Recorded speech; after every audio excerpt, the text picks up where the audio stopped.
शिपा खिचक तुम पुचक तुम शिपा खिचक तुम पुचक तुम शिपा खिचक तुम पुचक तुम। हाय एवरीवन, राधे राधे आप सभी को। मैं उम्मीद करती हूँ कि आप सभी स्वस्थ होंगे और हम भी एकदम बढ़िया हैं।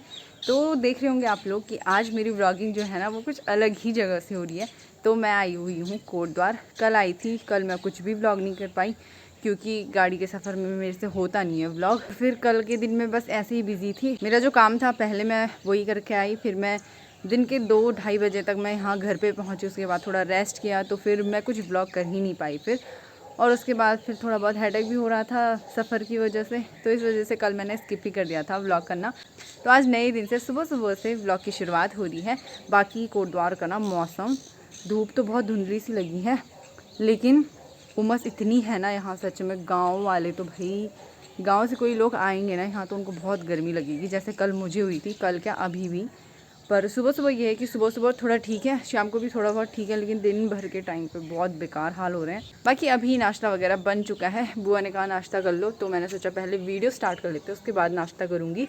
तो कुछ ऐसा मौसम हो रखा है कोटद्वार का। धुंध पता नहीं क्यों इतनी लगी है, मेरी समझ में नहीं आ रही है धुंध लगी क्यों है। पॉल्यूशन है या पता नहीं क्या ही है। धूप भी एकदम चटाके वाली नहीं लगी है, मतलब थोड़ी धुंधली सी है, लेकिन ये है कि ये भी काफ़ी ज़्यादा लग रही है धूप।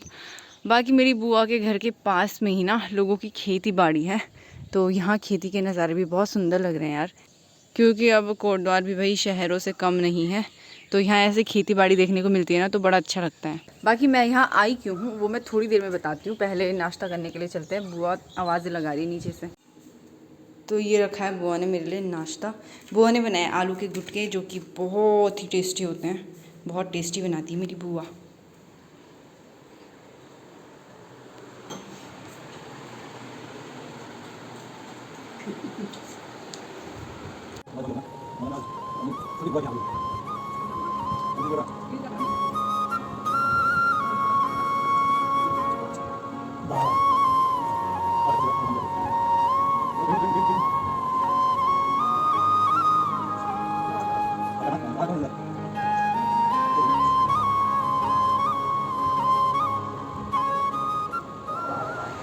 तो अभी हमारा नाश्ता पानी हो चुका है। फूफा जी चले गए हैं किसी काम से मार्केट साइड, और बुआ कर रही है उधर से दूध लाने की तैयारी, क्योंकि यहाँ जो दूध है ना वो आंचल डेयरी आता है, मतलब एक गाड़ी आती है।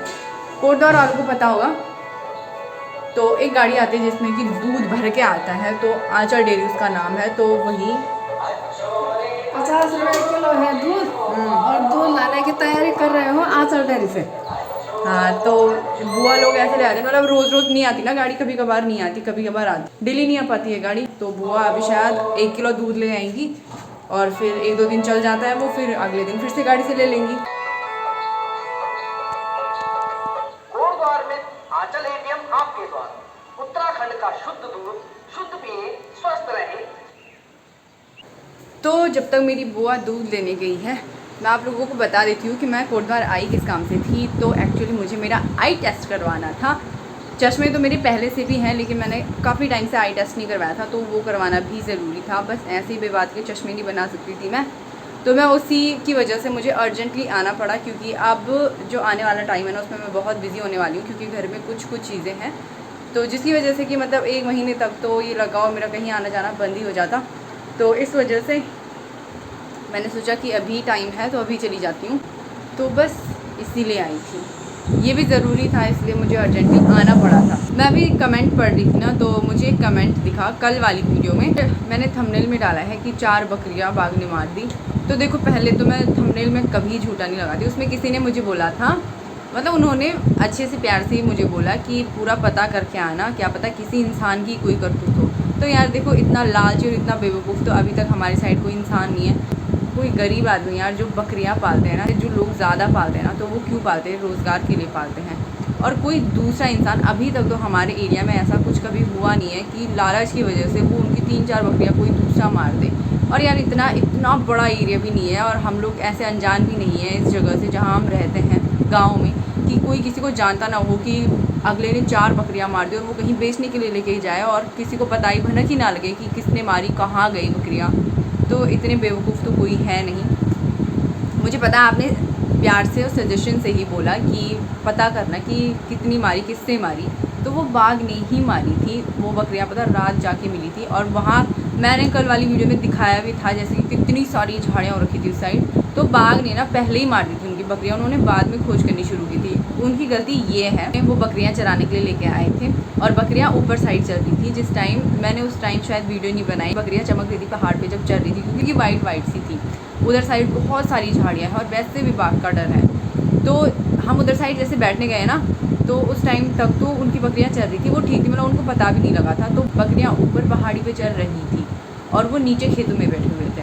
तो उन्होंने इतना ध्यान नहीं दिया, उनको ये था कि नॉर्मली जब और दिनों पे हम लोग ऐसे ही रहते हैं, ऐसे ही चढ़ती हैं बकरियाँ, तो आज भी नॉर्मली था उनके लिए, मतलब उस दिन भी नॉर्मली था उनके लिए। फिर जब एक बकरी की आवाज़ आई तो उनको डर लगा कि शायद बाघ दिखा है या बाघ ने पकड़ लिया किसी बकरी को। तब वो खोज करने के लिए गए तो देखा कि उनकी 4 बकरियां मिसिंग थी और वो हड़बड़ाहट में इतना ज़्यादा वो हो गया उनको कि उनको ऐसा लगा कि 4 नहीं शायद 5 या 6 बकरियां मिसिंग है।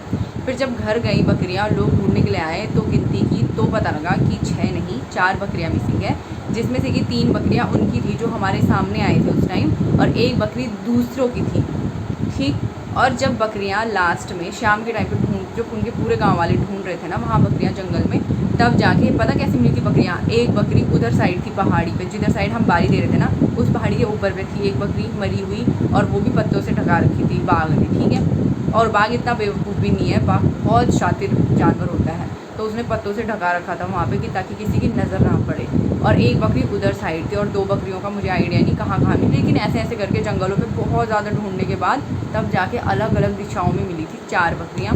जब बकरियाँ मिली तो जंगलात वालों को फ़ोन किया गया है या उनको खुद ही पता लगा, पता नहीं, तो उन्होंने कहा है, मैं ये चीज़ भी इंक्लूड कर लेती हूँ, किसी ने ये भी बोला था कमेंट कि जंगलात वालों को, सरकार को कुछ मुआवजा देना चाहिए उनको।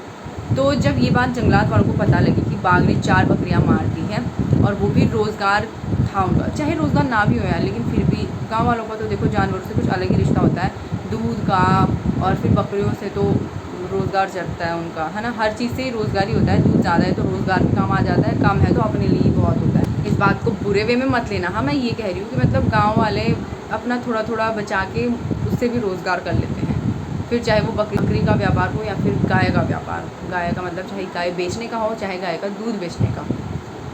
तो जब ये बात जंगलात वालों को पता लगी ना, तो जंगलात वालों ने फ़ोन करके बोला कि वो जो बकरियां हैं उनको वहीं पर छोड़ दो, उन बकरियों को दफनाया जाएगा और हर बकरी का 6,000 रुपये उनको मुआवजा दिया जाएगा। ये बात अभी फाइनल हुई है, मुझे ये नहीं पता कि मिल गए हैं, कितने मिले हैं, कब तक मिलेंगे, ये मुझे नहीं पता, लेकिन फ़िलहाल ये डिसाइडेड हुआ है। तो उम्मीद है कि आप लोगों को आपके सवालों के जवाब मिल जाएंगे, और मैं गुस्से में नहीं बोली, मैंने बड़े प्यार से जवाब दिया है, तो प्लीज़ बुरे वे में मत लेना मेरे जवाब को। तो अभी नहा धो के हमने लंच भी कर लिया है। बुआ ने बनाया था काले चने का फाणू, और फूफा जी ने एक बात बोली, क्या बात तुम फूफा जी रिकॉर्ड तोड़ दे आज क्या रितु ने अपनी जिंदगी का रिकॉर्ड तोड़ दिया। क्या रिकॉर्ड? नहीं तो इतना खाना बाहर पक्षियों के लिए फेंकने था। हाँ, पर आज एक रिकॉर्ड बढ़ गया, हम उसमें क्या वो बोलते हो, उसमें हम ये डालेंगे गिनीज बुक में। गिनीज बुक में। एक अच्छी बात है, सब ऐसा कर दिया कि तो मेरे फूफा जी आज इस बात से बड़े खुश है, क्योंकि मैं हमेशा जब भी खाना खाती हूँ ना, यहाँ खासकर पता नहीं क्यों वो इतना सा भात वो बच ही जाता है, मेरे से खाया नहीं जाता। तो आज मैंने दूसरी बार में मांगा और वो भी साफ़ करके खाया, तो दीदी और फूफा जी खुश हो रखे इस बात से।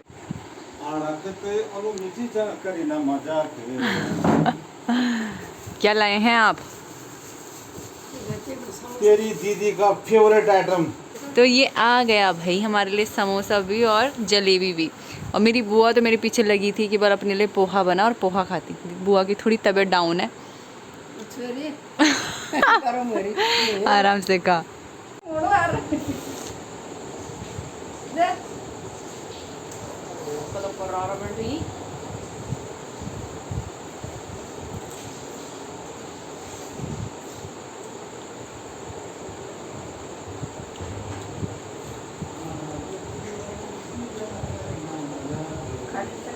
मस्त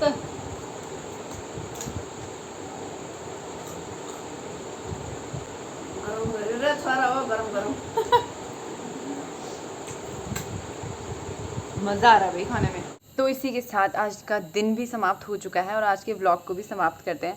व्लॉग कुछ बन नहीं पाया क्योंकि मैं घर से बाहर कहीं गई नहीं, मैं घर पे ही पड़ी हुई हूँ। बस जिस दिन से आई हूँ बालों को भी पता नहीं क्या हो गया, कल गाड़ी के धूल हवा से ना अजीब से हो गए बाल। जिस दिन सफ़र करो उस दिन तो इतना कुछ पता नहीं लगता, लेकिन उसके अगले दिन इतनी सारी चीज़ें पता लगती है ना कि भाई चेहरा भी अजीब सा हो गया है, बाल भी बड़े अजीब से हो गए हैं। तो वही मुझे सारी चीज़ें पता लग रही हैं। बाकी चलिए आज के इस व्लॉग को मैं यहीं पे एंड करती हूँ। मैं उम्मीद करती हूँ कि आपको आज का व्लॉग पसंद आया होगा। व्लॉग पसंद आया है तो इसको लाइक कर दीजिए, नए हैं तो चैनल को सब्सक्राइब कर लीजिए। मैं मिलती हूँ आपको अगले नए व्लॉग में, तब तक के लिए bye bye, good night and take care.